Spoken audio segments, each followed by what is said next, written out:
Arkadaşlar mazotla aracımızı yıkadık.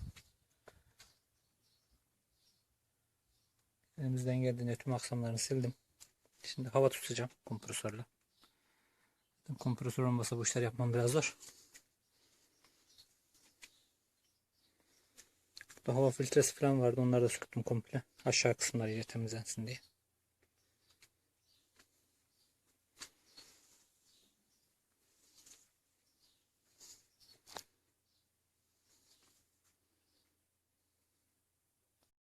Evet arkadaşlar, aracımızı mazotla güzelce yıkadık. Yağ, kiri, her şey temizlendi. Yarım litre mazot yetiyor.